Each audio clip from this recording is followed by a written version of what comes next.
What up my fellow art/Borderland lovers? Today I'm going to show you how to paint a Torg logo onto an A4 canvas. I specifically say A4 because the stencil example of the artwork I printed on A4, so I can use the direct measurements from one to the other without having to scale anything. All you need for this bit is a good pencil, an eraser and a rule. First thing to do is unwrap your canvas. This can be a bit tricky. There's nothing better than a fresh new white canvas. Take your rule and measure your canvas out so you can find the center point, and draw 2 reference lines in a cross from height to width. This will help you with your positioning of the logo. Grab your template, it is the Torg logo, and measure the main sections carefully. I made notes actually on the template, as it's just a bit of scrap paper, as to what the dimensions were, so I didn't forget them and have to measure again.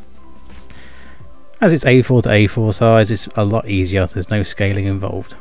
Once you have the measurements, transfer them across to the canvas. Be careful, as the canvas will stretch when you push down to the pencil.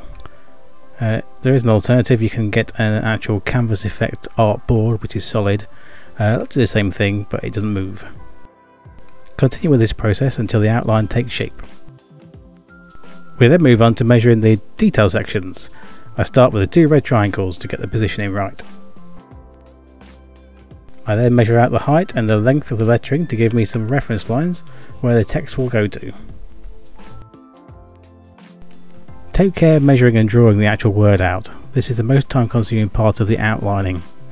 As you can see, I made a small mistake with the letter E, but not to worry, this will be covered by the paint later on. And this is the finished pencil outline of the artwork, ready to be coloured. Here is my well used enamel plate. I call him Jackson Pollock. I'm using acrylic paints for this project because they are far more forgiving and a lot quicker to dry than oil paints are.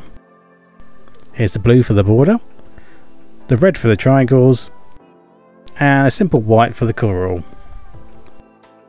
I started by colouring the border and then moved on to the lettering. However, it might be easy if you work from the lettering outwards. It's up to you. Be careful to stay in the lines, but small mistakes can be covered with the white paint afterwards, so don't worry too much if you have a little accident. We tend to call these artistic license, not accidents, so don't worry. Continue till all the blue is filled in. I then moved on to the red triangles. Put a bit too much red paint onto the palette. Never mind. Once it's all coloured in, leave the paint to dry for a while to avoid any smudging. Fortunately, we're in the middle of a heat wave, so it didn't take about 15 minutes for the paint to dry.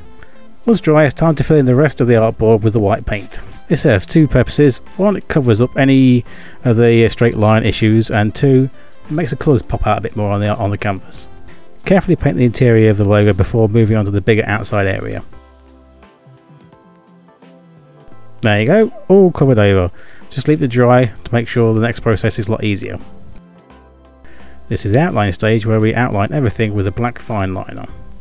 This sharpens up the edges and makes the colours pop even more against the white background. Remember to use a rule to help you with the straight edges, makes them a lot easier to do. A wider tip on the fine liner, or maybe even a Sharpie, would make this easier as well, but you have to use what you've got, like I did. You can also use a blue fine liner like this to fill in any of the small gaps that might be needed in the blue. There you go, all done and ready to go up on the wall of gaming behind me. Thanks for watching the video, and let me know how you got on if you gave this a try.